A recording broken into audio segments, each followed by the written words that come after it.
इसमें है प्रार्थना की मधुरता।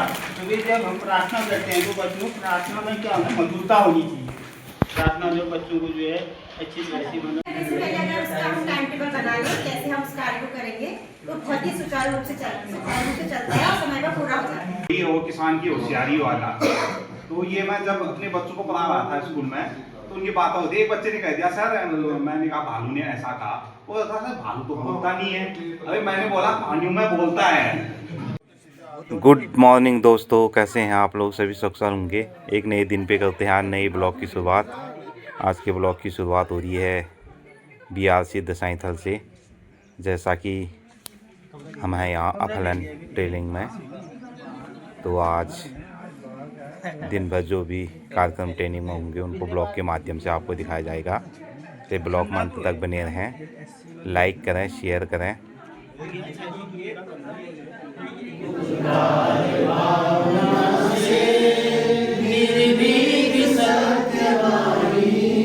मीठे ही बोल बोले ऐसी जुबान दे दो।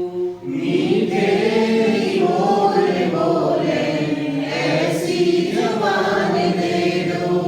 हे ज्ञानवान भगवन हमको भी ज्ञान दे दो। हे ज्ञानवान भगवन हमको भी ज्ञान दे दो। बाजू में शक्ति हे शक्तिमान दे दो। बाजू में शक्ति हे शक्तिमान दे दो। हे ज्ञानवान भगवन हमको भी ज्ञान दे दो। हे ज्ञानवान भगवन हमको भी ज्ञान दे दो। करुणा के चार छीटे करुणा निधान दे दो। फूल में कलियों को देख ले, कलियों को देख ले। जिसम गिरा का तू मामाली उसे आकर देख ले, उसे आकर देख ले।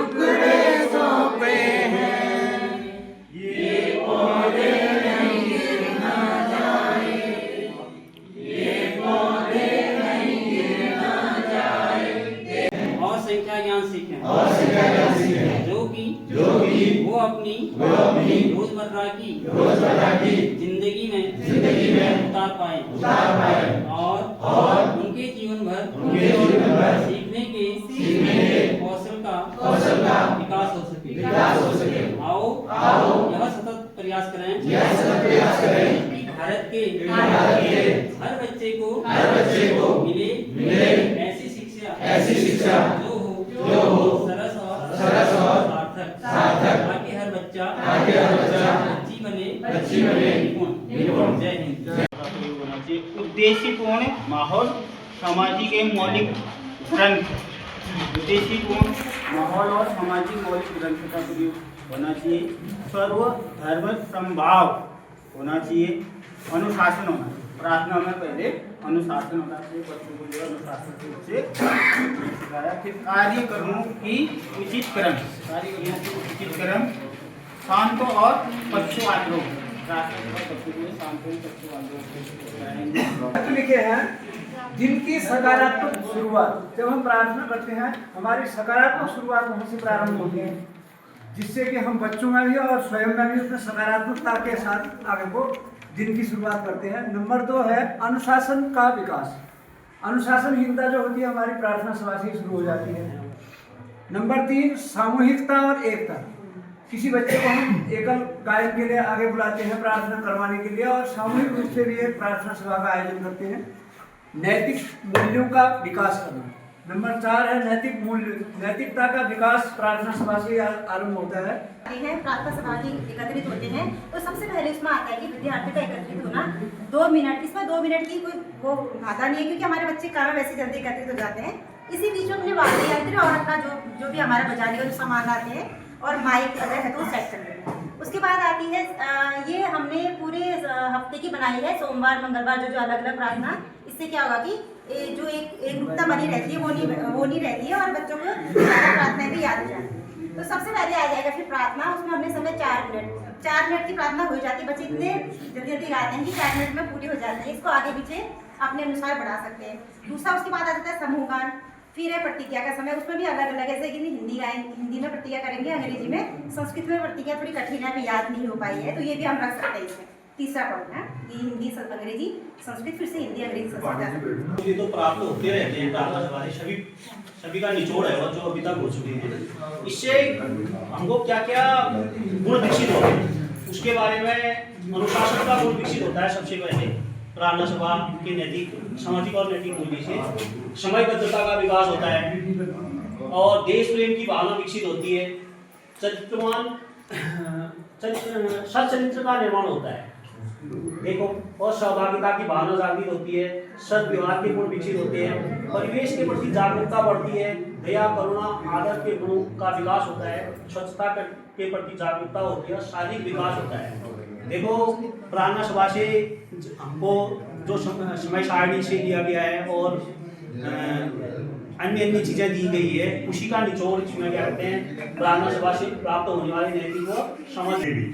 जब हम प्रार्थना करते हैं तो हम लोग भी प्रार्थना में सम्मिलित होते हैं। जो भी प्रार्थनाएं हैं हमारे लिए होती है, जब प्रार्थना एक अच्छी प्रार्थना के रूप में हो। और आज से कुछ साल पहले जब से हमारा प्रोग्राम या चला, थोड़ा सा नए पीढ़ी की जब से बात होनी शुरू हुई है तो प्रार्थना सभा के का जो वो एक हमारे दिमाग में जो एक कॉन्सेप्ट था उसमें थोड़ा बदलाव आया है।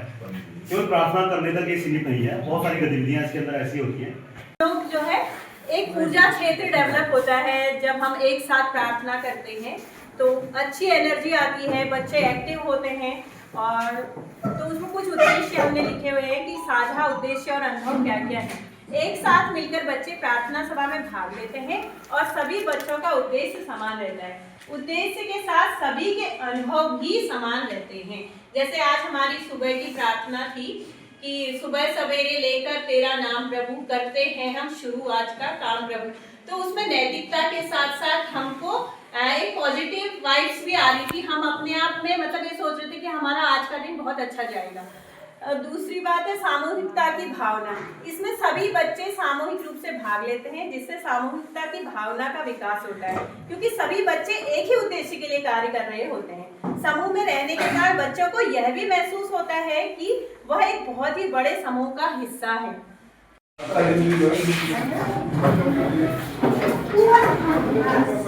कार्य करा तो उसमें बच्चों से एक प्रश्न आप सकते हैं, बताएंगे कि सुबह उठने के बाद हम ये काम करते हैं, हम ये करते हैं, जैसे नंबर 1 से बताते रहेंगे।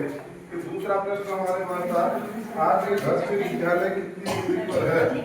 नंबर 1 है उल्टे पुल्टे अक्षरों को सही क्रम में लिखो। तो इसमें पहले लिखा आपने रौ धन धन ता, तो बच्चों से कहिए इसको जो है शब्द बनाइए ता, इसके बाद आगे करते जाएंगे। उसके बाद दूसरा है नी धन रा धन है, तो क्या आगे को बच्चे जो है मिला को बना लेंगे अक्षरों को एक साथ मिला करके रानी रानी है। फिर इसके बाद ऐसे बच्चे बताते रहेंगे।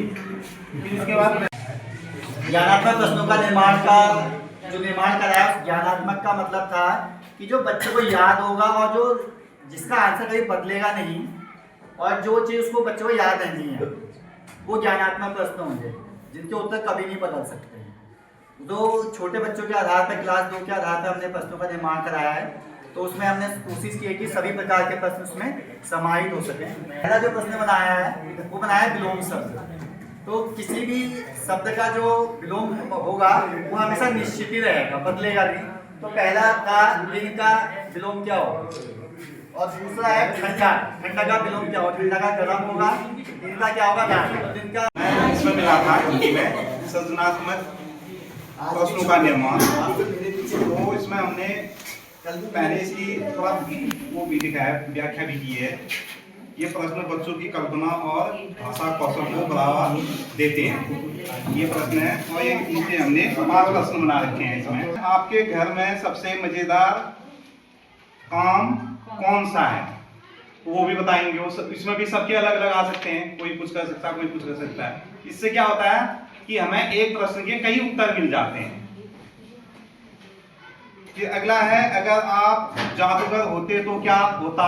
इसमें भी बच्चा सोचेगा। अगर उसने मेलों में कहीं गया होगा, उसने कुछ जादू का ऐसा काम मदारी को उसको देखा होगा, तो कहेगा कि मैंने वहाँ ऐसा देखा, तो जादूगर ये कर रहा था, तो ऐसा ऐसा होता है इसमें। अगर जो जिसने नहीं देखा होगा वो भी दूसरे बच्चे को सुनेगा गौर से, क्योंकि ये वहाँ गया था, ये वहाँ ऐसा देख के आया, उसकी उत्सुकता बढ़ेगी और अगली बार वो भी घर से जाने के लिए कहेगा कि पिछली बार मेरा साथी दीपक वहाँ मेले में गया था और ये चीजें देख के आया था और उसने ये चीजें बताई, तो इस बार मैं भी जाता हूँ, मैं भी देख के आता हूँ। जानवर की सूंड होती है, मैंने इसमें ऐसे ढक्के लगा रखा था ये बाहर से ना। तो पहले बच्चों ने सोचा, अब बच्चों ने बताया, किसने हाथी कहा, दूसरे ने नहीं बताया, वो भी सोचने लग गया। मैंने कहा देखो, मैंने इसके अंदर छुपा रखा है, पहले तुम 5 मिनट तक सोचो। हाथी ने बताया, उसने हाथी कह दिया, मैंने कहा ठीक है। दूसरा बोल, माना किसने भैंस कह दिया, मैंने कहा ठीक है, तूने भी सही बोला। लेकिन अब देखेंगे इसके अंदर क्या है। फिर जैसे ही मैंने उसका पर्दा खोला तो मैंने हाथी, वो मैंने सही काम, हाथी है, हाथी है। दूसरा भी इंद्रधनुष देखा है तो वो जरूर कहेंगे हाँ मैडम देखा है। तो उसमें कितने रंग होते हैं, तो वो थोड़ा सोचेंगे और सोच करके फिर बताएंगे। या नहीं देखा होगा तो फिर आगे भविष्य में वो जरूर देख के काउंट करेंगे कि हाँ भाई 7 रंग होते हैं। वो दूसरा प्रश्न है, किस फल को फलों का राजा कहा जाता है? तो बच्चे अपने अपने हिसाब से उत्तर देंगे सोच करके, जो उन्हें पसंद होगा मेनली तो वो उसी का आंसर देंगे। जैसे कई बच्चों से मैंने पूछा भी है तो वो अपने आसपास के फलों का नाम लेते हैं। जैसे कोई कहेगा कि मुझे आलू बहुत पसंद है, वो राजा है, लेकिन उन्हें फिर बाद में बताया जाएगा कि आम को कहा जाता है क्योंकि ये बहुत मीठा भी है और सब फलों में स्वादिष्ट फल आम है। मीना के पास 32 रुपए हैं और राधा के पास 23 है। किसके पास ज्यादा अधिक है? 2 अंक है, सेम डिजिट के बचे हैं बच्चे, कोई 23 बोलेगा, कोई 32 बोलेगा।